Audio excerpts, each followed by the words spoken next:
GNASS. Two degenerates, both sides of the border. John Santina, Alex Lacasse.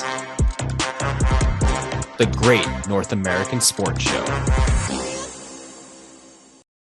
Good evening and welcome into the third installment of the Great North American Sports Show, coming to you from a dark and dreary Shire. I'm one of your hosts, Alex Lacasse, joined as always by my close friend and former college roommate at North Boston's Northeastern University, John Santina, who's located in our friendly neighbor to the north, Toronto, Ontario. John, how are you this evening?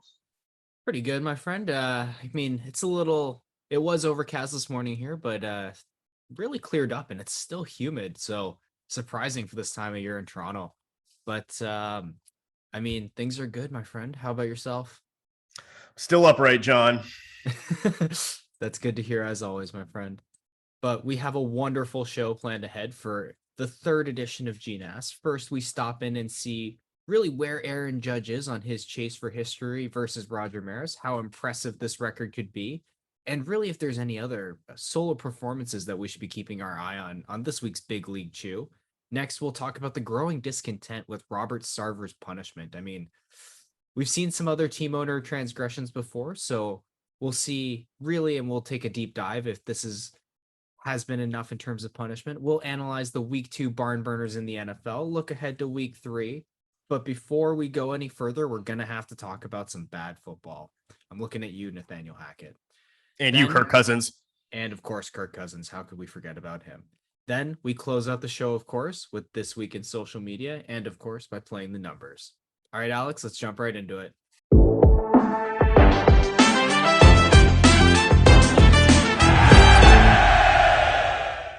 Yes, we'll rip open that bag of the definitely not tobacco imitation product, Big League Chew, John. We're standing on the precipice of history. We're recording on the evening of September 20th in the year of our Lord 2022.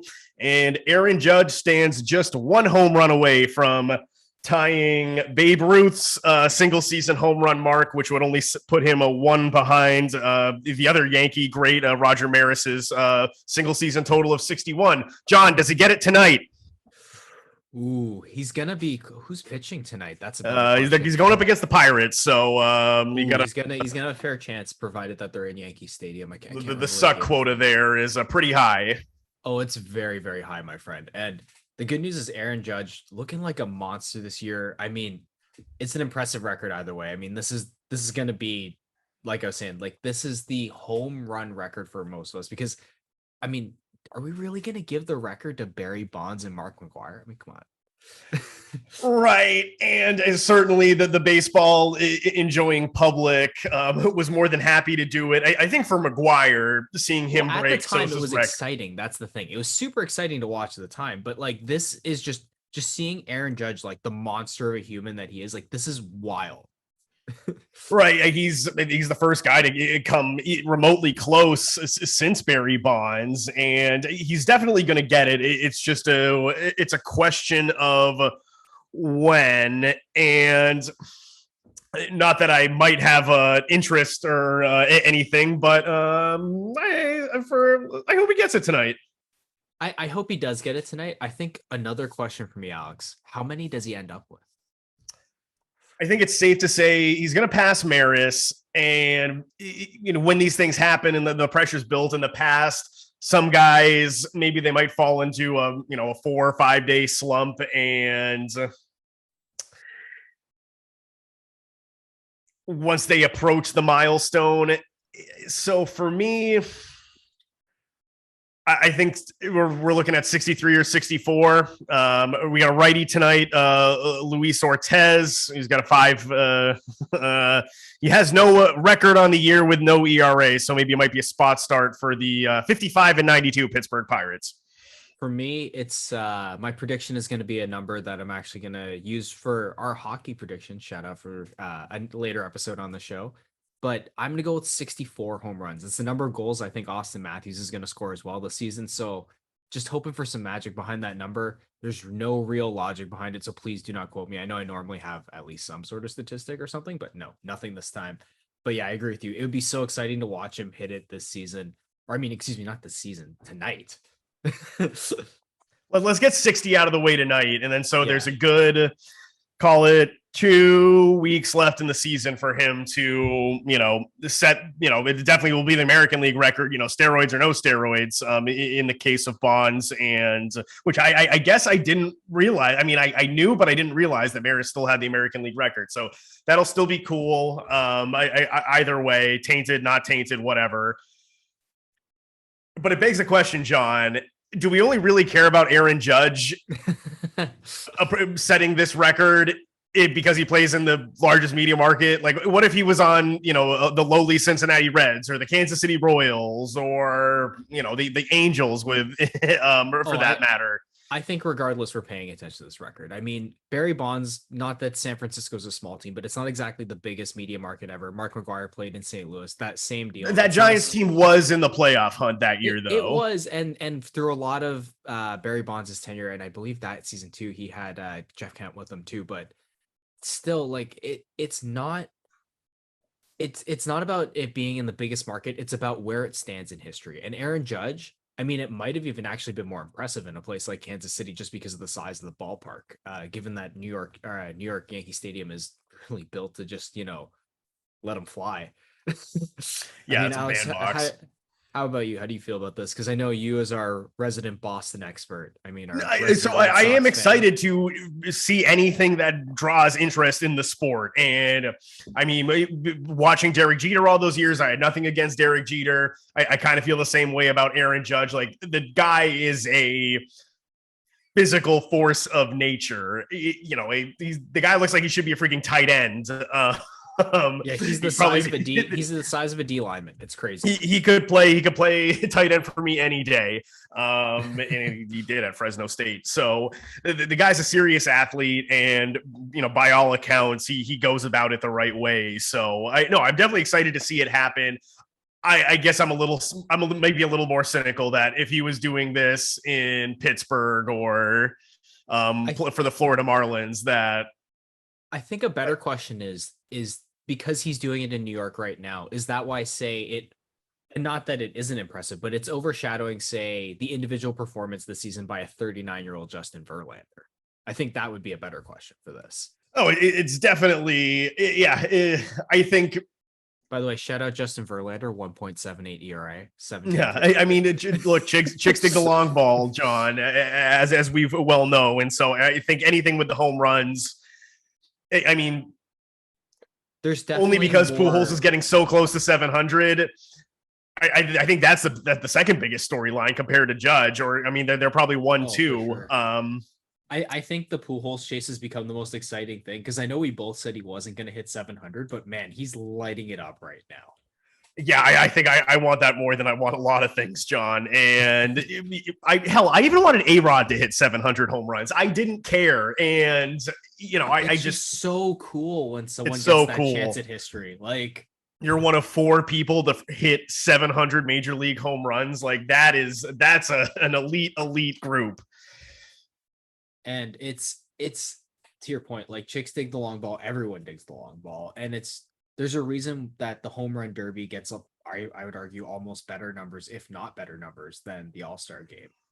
And everybody will tune into the home run derby. And since it used to be a pretty hard watch when it was 10 outs and, the guys would just let pitch after pitch after pitch go and waiting for the perfect timing. And so in the way that they've changed the home run derby, I think that and the NBA 3-point contest are the only all-star gimmicky contests that I really enjoy these days. No, but it's still just, it adds the excitement with the home run. Like, it's the most exciting play in baseball, and I think that's why we dig it so much, my friend. Absolutely. And so we'll shift gears and talk about a more serious and upsetting story in the NBA right after this. Well, now on to a more serious note. I mean, we had some big punishments still. Well, I mean, I would argue for him it's a medium punishment, but the NBA said it was a big punishment for Robert Sarver. Alex, what are your thoughts on the whole situation? I mean, if you want to, please give our viewers, our listeners, a little bit of a high level rundown, if you will, of the Robert Sarver situation. Right. So, big picture thought, it's wholly inadequate. When you look at the severity of his behavior, and this all came to light from a ESPN story by Baxter Holmes, where he interviewed 70 employees of the Suns organization, and what they relayed to was a environment that was an environment that perpetuated racism, misogyny, and sexual harassment on the part of Robert Sarver, the Suns owner, the majority owner. And so just recently, as you mentioned, the punishment finally came down after this investigation that he purportedly welcomed by the my NBA. apologies. I should go over the full punishment. He was fined the maximum $10 million and suspended for 1 season. Right. And so that punishment it's not enough, given when you look at the Donald Sterling situation and how the NBA handled, right? That was Adam the first PR crisis that Adam Silver. my brain is fried, John. Hey, Happy Adam Gilmore. Sandler's working his way into the NBA. He scouted Juancho Hernan Gomez's doppelganger over in Spain. He's a killer. He's a killer on the Toronto pickup courts when he's in town for the Toronto International Film Festival too. Exactly. So, all right. So Adam Silver, that was the first big PR crisis that Adam Silver faced. I almost did it again. That's why I paused. It's all right, man. So look, and then he just came out and just said, this league has no place for a man like Donald Sterling. And Donald Sterling was a real dirtbag. He made his money as a slumlord in Los Angeles, and he bought into the Clippers when the Clippers were a Mickey Mouse organization, and he was a Mickey Mouse owner. They always had the worst facilities. They were practicing in essentially high school gyms that he would rent. So I think the NBA players and the owners, there was no love lost for Donald Sterling. And I think that's why Adam Silver was able to cultivate a real campaign behind the scenes for the rest of the owners to get in line and get this guy out of their league, because he was really bad for business. I get that Robert Sarver might have a better backing from the NBA owners, but like we've seen it already from the players. Like players are outraged by this punishment because it's simply just not enough for a billionaire. And he has one of the most successful franchises in the NBA right now, and he's completely undeserving of having that. It is a privilege to own a franchise in the NBA. It's not some billionaire's plaything, despite what they may think. No, I completely agree with you, and in no uncertain terms, I think Robert Sarver should be expelled from the league and forced to sell his franchise. That said, that'd be my question. That said, I think the dynamic here that we're looking at is, I think Sarver was a lot better at playing politics with his co-owners than a guy like Donald Sterling was, and with Sarver, I think other owners maybe not as bad. I mean, we've certainly, there are reports out there about the Mavericks front office and a culture of sexual harassment that existed within that front office. So I think these owners look at a situation like this and say, well, I got skeletons in my closet too somewhere. I think with Donald Sterling, they had to act because it was on tape.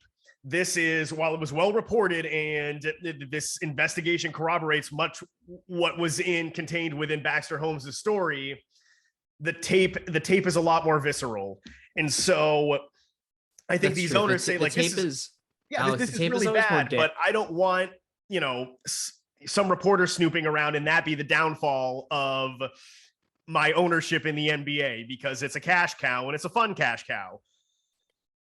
No, and I get that, but it's still the precedent that was set by Donald Sterling should be the precedent that was set once the story was corroborated with Robert Sarver. And that's where my question comes in, is really, why was this handled so differently despite the charges being somewhat similar in terms of, because in a court of law, they're not, I get where a video is like guaranteed evidence, but this was supposedly done with a private investigation. So if the evidence was corroborated, what I don't understand is why the punishments wouldn't be the same.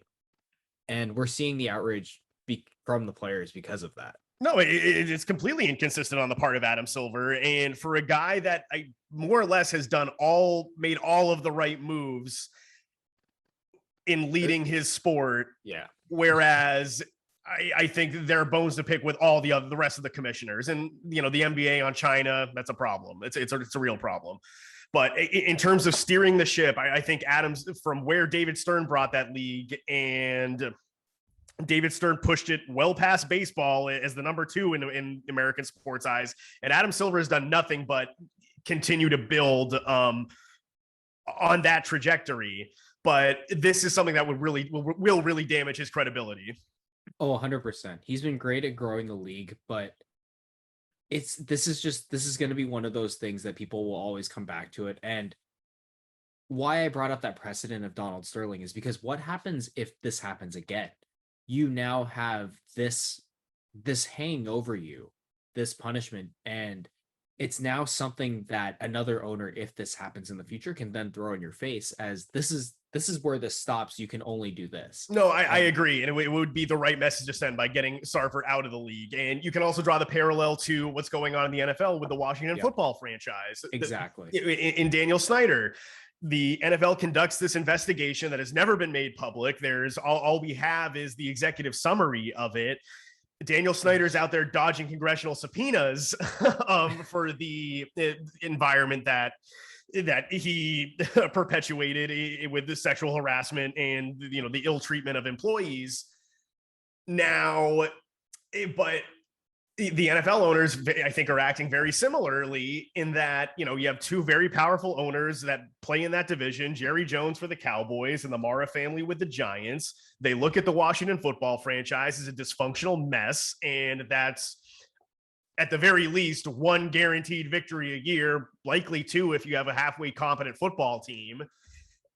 And so, good luck pushing, 2 of the most influential owners to be like, this guy's bad for business, because if you're an NFL owner, all you literally need to do is wake up with your pulse, and you make billions of dollars, boatloads of Brinks trucks of money. It's stupid. Exactly. And that's a good parallel with Dan Snyder. And it's exactly that. It's Sarver's too in tight with the boys club to be tossed out.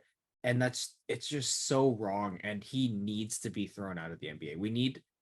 We need more really consequence for actions like this. And there needs to be someone who's going to hold these people liable when this happens. And I'll tweet this out, but we did bring up Donald Sterling, and hopefully this is probably the last time we bring up Donald Sterling on the Great North American Sports Show. The last time he's ever mentioned in media. So if you're looking for a laugh, Donald Sterling at one point was, forgive me, I don't know specifically what the lawsuit was, but he had to provide a deposition, and the photo picks up him giving this long rambling answer about his escapades with a probably fine lady in the back of a limousine. Alex, let's call it as it is. It's a lady of the night. It could be a lady of the night, or it could just be, maybe a tasteful escort. I didn't say she was a paid lady of the night. A lady accompanying Donald Sterling on a ride to, I guess, his friend Mr. Coon's house, Koon. And this is in a deposition. I'm not slurring anything here. Yeah, I know. We have to be clear because it's a Donald Sterling story. Yeah. You have to make that distinction. And so, yes, he's talking about the actions his companion is performing on him, and the lawyer says, sir, the question was, is this your handwriting on the document that they were talking about? So Donald Sterling, a real player hater, and from the halcyon days of the NBA, and we're in good riddance. But Alex, we'll move on to a lighter note. Week 2 in the NFL. I mean, where do you want to start? I think we have to start with the runner-up in the National Football League last season, John. the Cincinnati return of Bungles. the return of the Bungles. I've been saying this. I've been saying this since before they won the AFC Championship game. I think I said at the time they could win by the way that they were playing into that playoffs going on the run. They might even win the Super Bowl. But next season you watch, and of course they didn't win the Super Bowl because they are the Bungles. But it was like this team's going to lose their focus, and we're looking at a 7-10 football team. I like how there was like a Bungles QB special in game 1 where Joe Burrow like completely uncharacteristically has 5 turnovers. Yeah, he turned back into Achilles Smith. And then just they completely duffed it here in week 2. Yeah, I don't know what to say, but other than welcome back to, Bungles Cincinnati. But yeah, I think it's fair to say that we'll probably never hear from them again, or at least I might be in a nursing home by the time they make a play, by the time they win a playoff game again, Sean. No, I think they might have a bounce back a little bit sooner than we are used to. I don't know if they're gonna be able to make a run without a slight upgrade, if you will, because I think the team needs a bit of a shakeup to get out of this hangover. They're gonna get Joe Burrow killed for whatever reason. Yeah, they just can't. They can't coach an offensive line. I think that's what I mean by like they're going to need some sort of a shakeup because they may need to shed some cap in order to add some offensive linemen or just basically do what the Giants have done. And what I mean by that is the Giants have a shit offensive line, so they basically just invested all their draft picks into it. Yes, but point being is you got to protect Joe Burrow. That's the only way they're going to turn this back around and become what they were on that playoff run because they found some way to keep him upright in that playoff run, and Jamar Chase became until the Super Bowl. Yeah, until the Super Bowl. But still, what a battler in that game. Alex, a few other ones before we jump into the true barn burners. I want to shout out the Commanders and the Lions first. I mean, quick thought on that game. Shout out to Carson Wentz, and of course the stars of Hard Knocks. But big game for the Detroit Lions. Yes, and I think the Lions, they're building something, right? And we talk about this all the time in the National Football League. You need to learn how to not lose before you can learn how to win. And I think, and Greg Campbell might be a decent coach at teaching his team not to. I would like to think he learned something from being Sean Payton's assistant head coach for a few years. Like Sean Payton's a good coach who's going to be the coach of the Dallas Cowboys next season. But so yeah, I think Greg Campbell, like he might be the right guy that gets these guys. At least you have to buy in every week. Dan Campbell. You can't. Greg Campbell. God, yeah, Dan Campbell. I think Dan Campbell here. 7 espresso shots. Dan Campbell. Yep. I think he's the kind of coach that at least gets you playing to a basic standard. And then can he get this to make them a playoff team? The jury's still out there, but they're definitely in the right direction, that's a lot to be said for the Lions. I'm also all in on Amon St. Ra and Aiden Hutchinson. Hutchinson, fantastic rendition of Billie Jean on Hard Knocks, fantastic clip. Yes. But we'll move on really quickly. Man of many talents. I know, man of many talents with that huge game. Another quick shout out though before we jump into the true barn burners of week 2. The shout out goes to the Rams, who 28-3 on the Falcons. Falcons made a bit of a comeback, but the Rams edged them out. Right, and is Marcus Mariota going to screw up the Falcons tanking plan? Like that you can tell that guy he's certainly doing his best. He wants to prove himself. He still thinks he's the number, playing like the number 2 draft pick, and he probably thinks he should have gone number 1 over Jameis the rapist. And I wouldn't necessarily disagree with him there. And I still think, I feel like that's not a high standard though. I think Mariota still has, I think he could still top out and be like Alex Smith in the National Football League. He just needs consistent, competent coaching. Not that I think he's going to find it on the Falcons, but I agree with the second statement, but I was going to say, I think more quarterbacks than we truly give credit for can be more like Alex Smith and truly turn their game into game managers. These guys are the tip of the spear athletes on planet Earth. They made the NFL for a reason. Guys, if you can just figure out how to make some really better decisions or to go along with the playbook, that's also provided that your coach is somewhat decent. And which is not always the case. When we talk about point, bad football, it's harder than you think to find. Yeah, and we'll talk about that. It's a little bit harder than you think to find good coaching in any sport, and it's especially hard in football, apparently, given the short sample size. But I mean, big shout out to the Rams and Falcons for giving us an exciting one. But we'll jump into our first game. That was a true barn burner, Alex. The Dolphins and the Ravens. So just really quickly, 80 total points, 1,000 total yards. Enough said. Didn't think Tua had that in him, so he made a fool out of me. The fact that he had 6 touchdowns. I also just quick shout out to the playmakers in Miami, Jalen Waddell and Tyreek Hill, the only 2 receivers on the same team with over 200 yards. Absolutely fantastic. Obviously, they both had, I mean, pretty much all of them this week, but ridiculous. Also, shout out to the Miami coaching staff. I think it was the 75-yarder that Tyreek scored.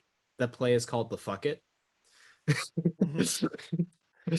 Mike McDaniel is changing culture and making his team or making a halfway decent football team out of the Dolphins. You know, who would have thought? I think out of all the coaching hires, I think that one raised the most eyebrows. Granted, the Dolphins were heavily, as we know, they were heavily in the market for Sean Payton. Not even just that, they were heavily scrutinized given like the whole the way their last coach, I forget his name's escaping me right now, but Brian Flores. Brian Flores with the whole cheating allegations. Right. Yes, or it was more like tanking allegations. Or the tanking out, the intentionally losing and paying people. Exactly. Yeah, for every game he lost, which. Brian Flores get job there, and I think Brian Flores is a good coach too. And he was, again, these Brian NFL Flores great coach. They don't let them grow into the job. These first time guys, and it's unfair. But maybe McDaniels can coach as well, and so. Also, shout out Lamar Jackson to all you fantasy owners out there. What a game by Lamar Jackson. First off, no turnovers, 318 yards, 3 touchdowns. That was through the air. Then on the ground, 9 carries for 119 yards and a touchdown. Monster game for Lamar. He's low key, by the way, making a huge run. Looks like it's going to be him potentially versus Josh Allen for the MVP this season.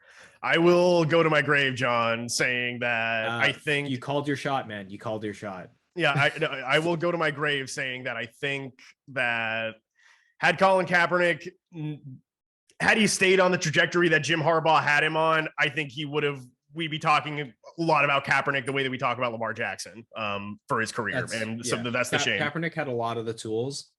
A big issue too was like when they're running the pistol, teams started to basically just figure out, let's just hit Kaepernick even if he hands off the ball kind of thing. And their way to sort of get around that was they turned into like a bit too much of a dip and dunk offense and kind of veered away from that explosiveness that made them so special. Right. Yeah. And the thing with Lamar is Lamar has just managed. He's basically captured all that, and he's been able to inflict it on every single team he's played, which is just, I mean, throughout his career, which is wild. And I'm looking forward to the contract that he's going to get. And if he doesn't get one, Giants, man, Daniel Jones out of a contract at season's end. Number 8's even available for you, Lamar. Although I'm sure he'll end up in Miami if Tua can't get it done. And Josh McDaniels worked him out for the Patriots. The Patriots had a chance to draft him, and that there's really a lot sucks. Of teams that had a chance to draft him. My friend, he went 32nd overall, if I'm not mistaken, or 31st. He went the first round. I think we were right, the 32nd pick. Yep. And John, we have another toilet bowl to round out our. By the way, shout out notable to the fans NFL of this games. Game. Jets and Browns in a total shootout in the last 90 seconds of the game because the Browns were the Browns, and that was my favorite sight this weekend. Watching the Browns fan, like it felt like they had like almost. It was like flashbacks of the that span where the Browns were like 1-31. My question is directed toward all the Browns fans who have Nick Chubb as their running back. Feel good today? You feel good? How do you feel about that? Not a Browns fan, but this guy has Nick Chubb on his fantasy team. So my question is specifically for Browns fans because your idiot running back. Hey, he got another touchdown. Hey, how do you feel about that? Oh, but it cost you the game, you morons. Well, that's why I was like, for me, it was fantastic because it was classic Browns. I won my fantasy matchup, and then the Jets won with like no time left, which is hilarious to watch. Oh no, that is For me, it was the bad cherry on football the at cake. its best, John. I was going to say, And Alex, for me, it was the cherry on the cake, especially given that Joe Flacco went for 300 yards and 4 touchdowns. yeah, Joe Flacco, who sold his soul to the devil to win a Super Bowl, and he's paid the price for it, and he's sucked ever since. Except for this game. Except for that game, and it was against the Browns. So you got a great things on the curb, John. But Alex, we will, as you mentioned, dive into, I think, our favorite segment of the football season, some bad football. So, my friend, where do you want to start with this one? I think we need to start with Nathaniel Can't Hackett, head coach of the Seattle Seahawks. Or God, the Denver Broncos, excuse me. He lost to the Seahawks in his first game. Denver Broncos head coach Nathaniel Can't Hackett. He won this one, but barely. And I'm kind of shocked at how he won this. So first off, you can thank the good people of Mile High Stadium because you got a lot going on. It's hard to pay attention to the play clock. You need to yeah. I don't know if he has trouble counting past certain numbers or if he can't pay attention to the play clock. But the fans were certainly helping him out. They were counting down the play clock for him. He's actually taken 3 penalties for delay game in the first 2 weeks, and he's burned through timeouts like I burn through like candy. If he has another masterclass like this, if I'm Emperor Walmart who owns the team now, I'm marching down there and be like, dude, like, well, I got good news and like I got some bad news. I could do just as good a job as you at this, and I couldn't do this job. So, I think you subtract 1 from 1, you get 0. And so, okay, so let's go over some of Nathaniel Hackett's numbers or we should say Nathaniel Can't Hack It, because the Broncos have to be scouting their coach, even though it's only been 2 weeks. Like, okay, so like we said, 3 penalties for delay a game.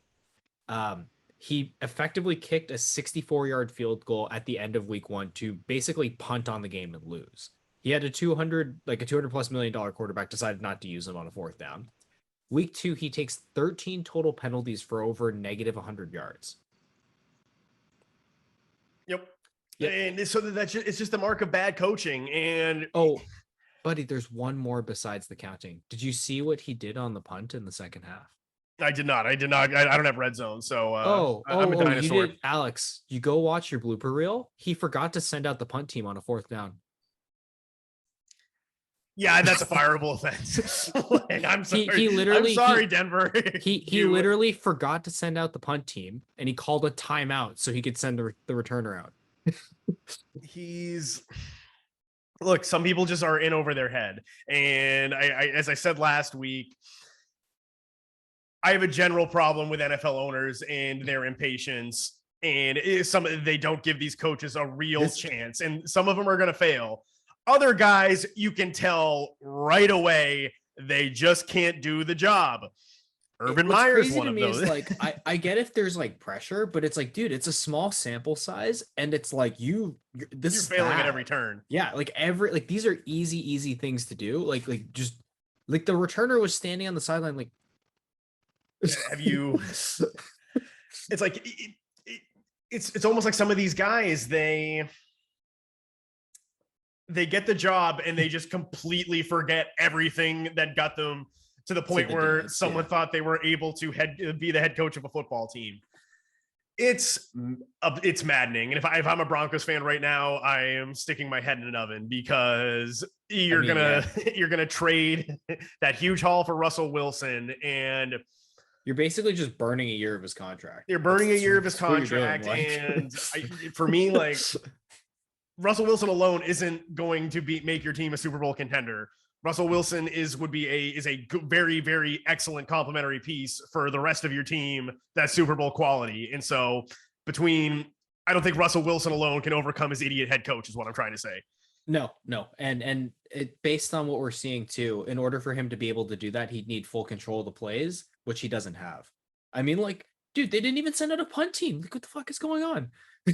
No. Alex, that wasn't the only appearance of bad. Yeah, that wasn't the only exhibition of bad football. Yeah. We had some other pretty good exhibitions of bad football, including your favorite quarterback in the NFL, Alex, Mr. Kirk Cousins. So this is probably the biggest mystery of all my years of watching football, that people think Kirk Cousins is good. Like, people think he's good. So here's the thing. You on our last show called Aaron Rodgers a stat patter. This is a stat patter. He's a total stat patter. John, going into last night, I guess I should say after last night, Kirk Cousins is now 10-21 against teams with a winning record, and the Eagles only had one win, and they were only 2.5-point favorites in Philadelphia. It seemed like it was a winnable game based on how the Vikings played in Week 1. It was. It really looked like he was fighting it, trying to get the ball to Justin Jefferson, man.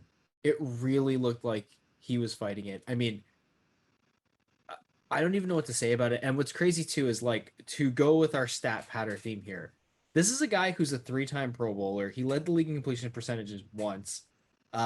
He's thrown for, what, over 4,000 yards how many times now? Like, almost every year as a starter except for 2019. And that goes back to, I believe, stand by. It's what was that? It was that year that Robert Griffin III tore his knee up. But yep, we're going back to 2015 was his first year as a starter. It's just, what's crazy too is Kirk Cousins is the first quarterback to get all the guaranteed money, like all of yes, it. He was. Alex, what is his record in the biggest of games, would you say? So on Monday Night Football, Kirk Cousins is 2-11. He's both 2-11 straight up and against the spread. He doesn't even cover on Monday Night Football, John. And so I had a pretty that's embarrassing, dude. I had a pretty hearty wager on the Eagles to cover last night, and the Eagles didn't just cover; they smashed. And like, for all the people that doubt Jalen Hurts, like, all Jalen Hurts has done in college was win football games, and he's come to the NFL and he's gotten better every year. Kirk Cousins all he does is lose big games. He's very good at, like, he's like the guy on the Jordan poster getting dunked on. Yeah. That's basically what he is. And the Vikings, it's weird. The Packers always lay an egg to the Vikings at least once a season. Everyone's like, wow, look at Kirk Cousins. It's like, no, this is just the Packers just not showing up for a game. They'll be fine. The Packers just have to lay an egg against them because the Vikings are forever mediocre, just like when they had Adrian Peterson. That's what it is. Like, they're a mediocre team, so the Packers will, as the cream of the crop in that division, will lose one game to them because we have to doubt Aaron Rodgers. So, John, this begs the question: is Kirk Cousins the best bad quarterback ever? Because I think we both think he's ass. He's definitely not good. Also, like, side note, when Kirk Cousins was the starter of the Washington football franchise, the guys, they're after practice or a game, whatever, they got the locker room boombox, or God, I'm dating myself. They got the locker room Bluetooth speaker. Kirk Cousins cuts off the music and unironically put Creed on in the locker room. I think that says everything you need to know about the guy. His career highlight is "You Like That." Right. And after that, he went to the locker room and put Creed on the speaker, and then he proceeded to lose to another winning football team. Yep. Alex, I think that's enough about Kirk Cousins, though. Oh, I can go all day. Oh, buddy, just him trying to hit his receivers, but we'll move ahead to week 3. Or throw into the end zone in the fourth quarter. Any of that, but we'll jump ahead to week 3. Make a play in the red zone in the fourth quarter. Buddy, let's jump ahead to week 3 because we can spend all day on this. We have a matchup between actual good quarterbacks, though, the Bucks and the Packers. We'll start here. We have a bunch of good matchups, we have another good matchup between quarterbacks, I should say. But we'll start with the Bucks and Packers, two legends of the game. Well, I know you're not an Aaron Rodgers guy, but I am. Aaron Rodgers versus Tom Brady. Alex, how do you see this game going? Who you got? What are you watching for? Yeah, it's an old Bay of Pigskin game. The Packers and Bucks used to be in the same division before realignment. So everybody was on the Saints last week, that Brady hasn't figured out the Saints defense. Dennis Allen had been scheming against him for, all of those games, or the four prior games that Brady played against the Saints, and the Saints rolled on him. It's different having a Hall of Fame quarterback in Drew Brees and Jameis the rapist. So, look, I don't think the Bucs have figured anything out by any stretch, but I don't like Aaron Rodgers in a spot against Tom Brady. I'm never going to like Aaron Rodgers in a spot against Tom Brady. I don't care if Tom Brady is divorced or whatever, or gets divorced, but a northern team going down to Tampa with this, like right now in this humidity, I give me the Bucs. I totally get that. I'm going with the Bucs on this one too. I don't like the feeling the Packers have for this one. I know Aaron Jones had a monster game this week. Aaron Rodgers is still Aaron Rodgers. He's one of the greatest throwers we've ever seen in the game, but I really think this is a big brother situation with Tom Brady. I think he's going to outthink Aaron in this game, and even with their struggles, especially with Tom trying to he doesn't like Chris Godwin's going to probably miss this game. It looks like he's going to miss some time given the fact that the Bucs just signed Cole Beasley. Tom, of course, loves throwing to his wide receivers, so they had to. Yeah, he loves Beasley. Little white slot receivers. Yep, can't throw to anyone else. But I think especially if they can get Cole Beasley acclimated, get him a few practices in, because Tom loves those kinds of receivers. I really think that this is the Bucs game to lose. I bet heavy on them to win the money line if it was good, because I'm pretty sure this one's as close to 50-50 as we're going to get in terms of betting line. If I'm not mistaken, it's -110 or -115 on the money line for us in Canada. I will double check though, because the line is always changing as the money rolls in. And yeah, in regards to the Packers, I think this will be a tight game. The Packers defense is going to play well. I think where they're going to struggle is moving the ball, because the Bucs will be able to get pressure on Aaron Rodgers, and we've seen it already. The Packers have struggled. Christian Watson not exactly living up to the hype so far, but he is a rookie, so we are expecting his biggest jump probably next season. So I think the Packers are going to struggle in this game, and I think that Tom Brady really takes this one. Alex, we have another game, and this one, another divisional battle. Bucs are 2-point favorites. Yeah, I know it's like pretty much as close to a pick 'em as you can get. That's why, but I'm taking the Bucs heavy on this one. Alex, what about you? Yeah, I would take the Bucs. Anything less than a field goal, I think you got to take the Bucs if you're trying to lay those points. So the other game I got circled, it's an AFC divisional showdown between the Bills and Dolphins. And coming in this season, I don't think anyone would have expected the Dolphins to be in this position in week 3 against the Bills, but they have a chance to take control of the division at home. And again, northern team going down to the Florida humidity and heat. So Miami's not an easy place to play if you're, one of these northern teams, especially in September when it's still hot down there. It does, to your point, have a lot of the feelings of when Tom Brady used to go down to Miami and struggle, just because the Bills are just absolutely rolling right now. Their defense looks fantastic with the addition of Von Miller. Josh Allen is just finding another level. Stephon Diggs is fantastic. Stephon Diggs, by the way, is might be the best receiver in football. He that guy can play for me any day. He looks like he's become the best receiver in football. And yeah, to your point, 100% he can join my team whenever he wants. And the opposite of Kirk Cousins in big games. Yes, yeah. Josh Allen, again, yeah, he's gotten better every year. So yeah, Josh Allen, just the steps are tremendous too. So I think when I'm looking at this game, I like the Bills to win, but I can see the Dolphins, pulling out a cover. Maybe it's a backdoor cover here. Just the way the Bills are rolling right now, it's really tough to pick against them. And exactly, they seem like they're out on a mission, at least after these 2 games. They wanted to send the message that there's us and we're playing at another level right now. Yep, and they've brought it, like to your point, they've brought it every second of every game. They're showing that they've taken that next step. And the Dolphins, what's crazy is the Dolphins might be the most exciting team in football outside of them. The way that Tua's come out this season, Jalen Waddell and Tyreek Hill, 2 of the best playmakers in football. I actually think that this is going to be a fun game.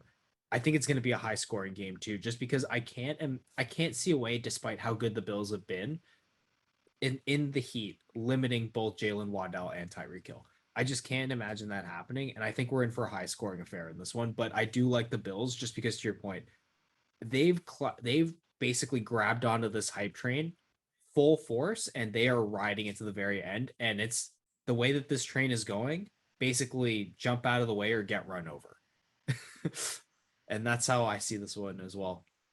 Alex, we'll take a quick break and then we'll jump back into This Week in Social Media. GNASS made our first foray into the social media world this week, and that's why we'd like to give a big shout out to Jack Anderson at Jack Anderson 56 of the New York Giants, liking our first ever meme posted by GNASS. So big shout out to Jack. Give him a follow if you're one of our listeners. And Jack, you'll be hearing from us soon, my friend. Hopefully we can have him on the show one day. Yeah, anytime, Jack. Well, Jack, you're already we haven't had too many conversations, basically none. But you know what? Slide right into those DMs, Jack. Anytime. Anytime you want, buddy.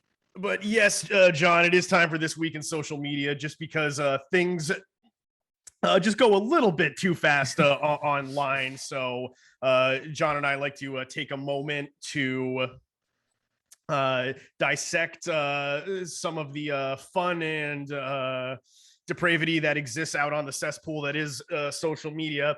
And if you want to be as cool as the New York Giants Jack Anderson, you can find us on YouTube, the Great North American Sports Show, or GNASS, Twitter at the GNASS.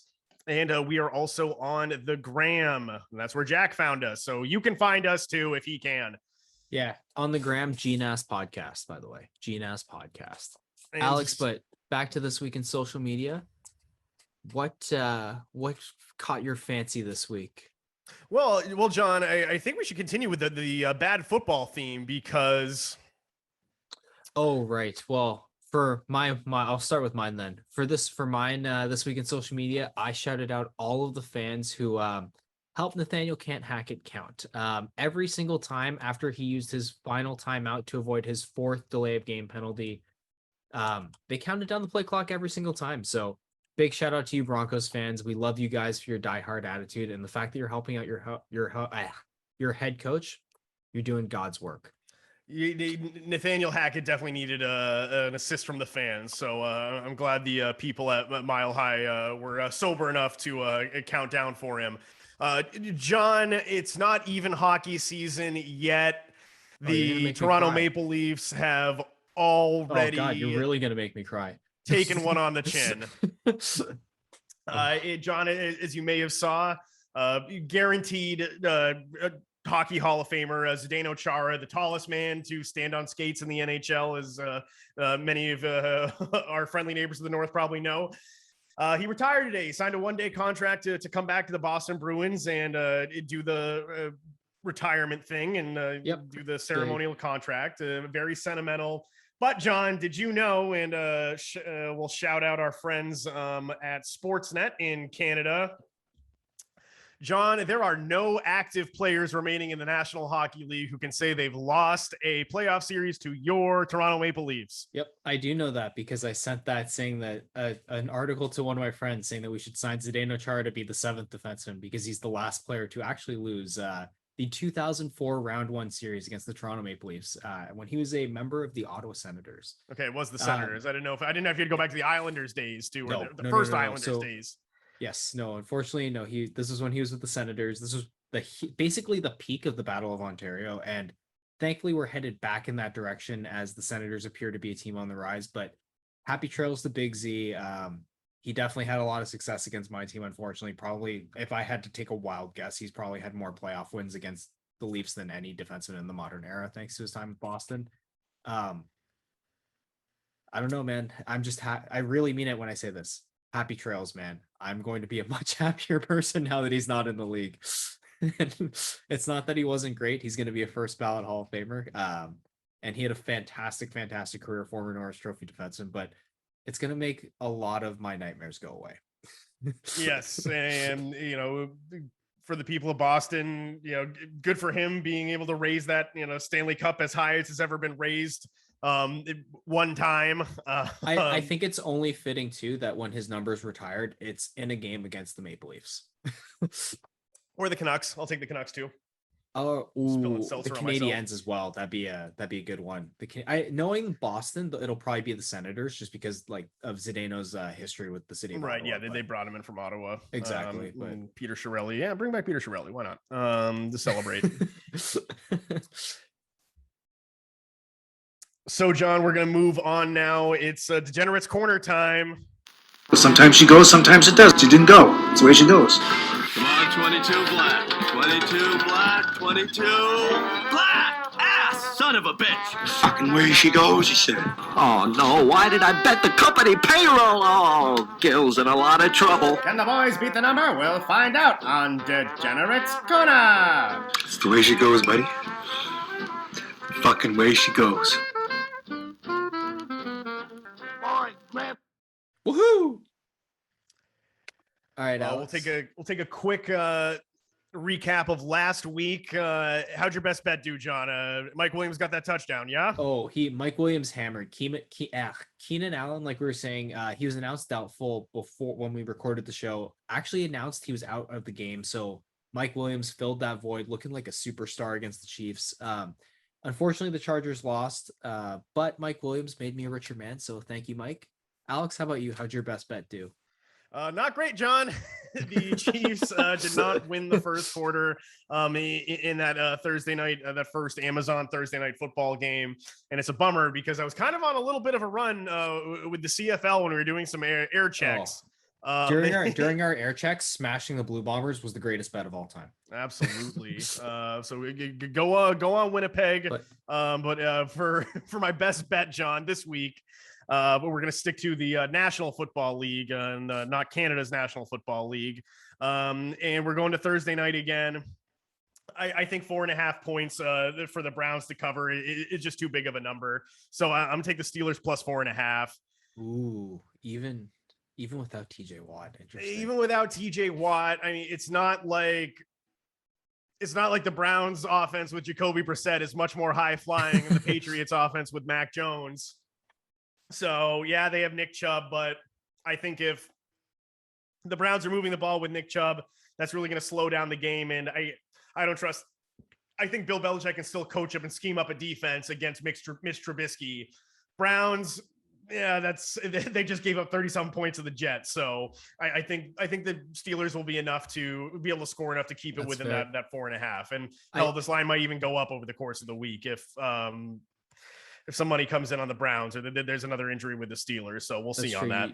You do know the Browns are going to try to run down every clock with the ground game. They're going with the two-headed monster vibe again. And I mean, it's a good look, but it is a tough look when it's not that Jacoby Brissett's a bad player, but he's not going to ever throw you to a win. So that's kind of where they're capped out. But yeah, the Steelers are capped out as long as Mitchell Trubisky's behind the helm as well. So I like that bet. For my best bet, though, I'm looking at the Texans money line against the Chicago Bears. Now, I know the Chicago Bears are at home, but they've struggled mightily this season under Justin Fields. They really haven't been able to move the ball. They're a bad team. They're looking to get another top draft pick to complement Justin Fields. And I think the Texans, despite the fact that I think they're in a bit of a transitional phase themselves, I like the gritty Davis Mills, going to Soldier Field and winning. Right. There's the revenge factor with Lovie Smith too. And I think that Bears coach is a bit of a hardo or a major hardo. I don't know if you saw Matt Eberflus's introductory press conferences where he's talking about his hits philosophy. But I'm liking the vibe that the Texans have going in this game. They are two of the, I'd say lesser they have lower expectations this season in the NFL, but I'm liking a gritty Texans side on the money line plus 125, to win at the Bears. Alex, I like that. Yeah, no, the Texans have definitely, they surprised people. But I think, Lovie Smith is a competent NFL head coach. He's above average, which that's saying a lot. That means he's elite almost. But yeah, Alex, he's essentially elite. Alex, we do have one more thing to cover though. What is your parlay for this week, my friend? Yeah, so we're just gonna do a mostly money line NFL parlay. We got 8 legs here. Let's see if it hits. We got a very, very tiny wager on it, and it's still it's a plus 30.72 payout. So there's still some juice there. So we're gonna go Saints over Panthers. The Panthers have been a dysfunctional mess. Baker Mayfield has not come in and effed anybody up. I like the Bills on the money line. I don't have the guts to take them to cover, and I don't have that. But I based on the way the Bills have played, I'm scary taking with those points with Miami. But I think the Bills going to South Beach get a win. I'm gonna take the Chiefs on the money line going into Indianapolis. The Chiefs need to take care of business. And yeah, the Colts are desperate for a win, but I maybe like the Patriots brought in Cam Newton when he was cooked. Maybe Matt Ryan's just cooked. And that's a bit, and they can't keep him upright either. And the Colts were the strength of the Colts was supposed to be their offensive line. Eagles look pretty impressive on Monday Night Football. They're playing the Washington Football franchise. I think they get that win, so we got them on the money line. I'm not as bold as you, John, but I think 3 points for the Texans. Getting 3 points in Chicago. I like that. So we're going to go +3 on the Texans. Chargers on the money line over the lowly Jacksonville Jaguars, though, they might be coming on after their performance against the Colts, but might be a flat spot also against the Chargers. And, the Jags are feeling themselves a little bit and they get smacked in the mouth by Justin Herbert. Going to go Rams on the money line over the Cardinals. Yes, it's in Arizona, but the Cardinals, they need to pull a rabbit out of their hat against Josh McDaniels and the Raiders, and we don't know what they are yet. So I feel confident. I feel a lot more confident in the Rams. I'm going to go Giants on the money line, John. The Cowboys got a big upset win against the Bungles, probably feeling themselves again. Then they got to go into the Meadowlands. And also, can we get the freaking Cowboys parlay, and Giants? Minor bone to pick. Can we get the Cowboys and Giants off freaking prime time? That's a toilet bowl, John. It was, here's the thing. You got to remember what it was going into the season, which was that Dak Prescott was healthy and leading the highest scoring. I think it was the second highest scoring offense from last season against the Giants team that was expected to be horseshit. So that they were basically expecting an old fashioned WWE style squash. Right, but yeah, you don't put that on prime. Like, I get it. It's the Cowboys. I get it. That's a Thursday night game, though. It's a Thursday night. We've had this country's had a much too unhealthy obsession with the Dallas Cowboys since the Clinton administration, and I have a bone to pick with it. So, anyways, yeah, the Giants Cowboys games rounds out that 8-leg parlay, and again, that's +370. So if you're inclined to grab the old Alex Lacasse scratch ticket, then it's just as good a week as any, John. What are you looking at for your parlay? So, unfortunately, us in Ontario, because of regulation, or I should say not regulation, it's been more annoying to bet lately, but because of platform, we are limited in our parlays to 4 or 5 leg parlays. So I'm going to go with a 4-leg money line parlay. To your point about the Giants and Dallas Cowboys not being a primetime game, the Giants are rolling right now. Dallas is without their quarterback. They looked okay last week, but I do think they are going to struggle a bit. So I'm going to go with the Giants on the money line here. You gotta imagine the Giants are gonna be hungrier. Exactly. The Giants are gonna be hungry. They're here on prime time. They want to prove that this is no fluke, despite the fact that I think that at some point it's gonna end. Why they sucked. Yeah, exactly. And Joe Judge completely causing discontent in the locker room, and like the new Schoen and Dabble era, they really want to usher that in correctly. The second pick I'm going with is the Ravens on the money line. Bill Belichick traditionally has struggled against mobile quarterbacks. Lamar Jackson 1-1 on his career against the Patriots, but I think this is a statement game for him against Bill Belichick in his contract year. I like him on the money line. We're going to go with the Bills on the money line. Alex, we talked about it already. They're rolling. I don't want to bet against them until they stop winning. The Jets, I can't believe I'm about to say this, but I'm going to go Jets and Giants on the money line in the same bet. I don't know why. I just like the Jets. I think that they're doing. I think they're doing enough with Joe Flacco, like game managing, and I got to get some plus money in the bet to boost the lineup. So that's going to bring us, especially given the fact that there's no footy in England still. Champions League is a little bit more difficult to bet just because of the intervals of the games.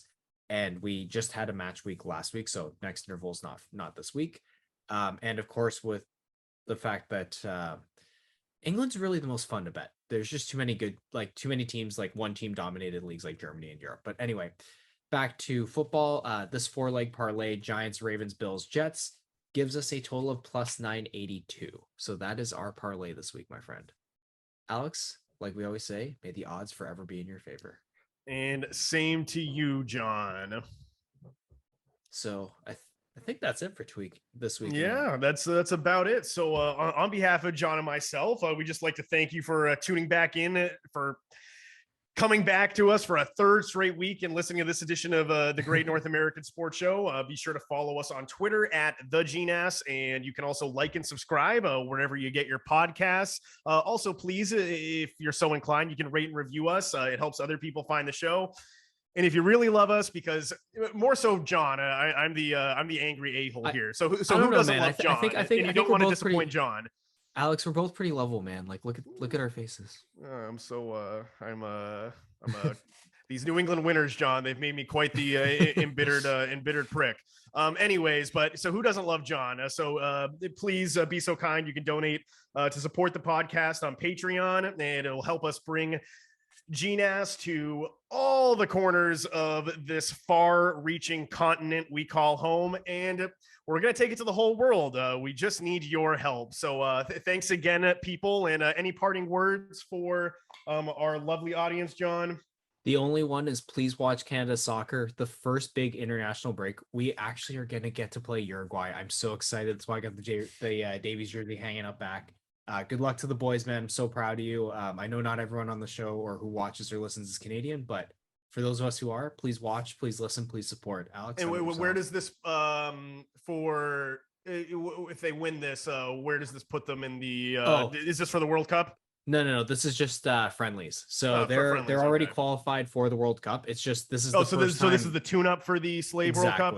Every right now this international break, like in addition to just the Queen's passing, there's just an international break as well. So because of that, every team's doing their tune-up round for the World Cup. So yeah, this is Canada's. The Slave World Cup in Qatar, brought to you by the dead migrants who built the facilities. It's the first World Cup that I'm gonna support the team but not watch.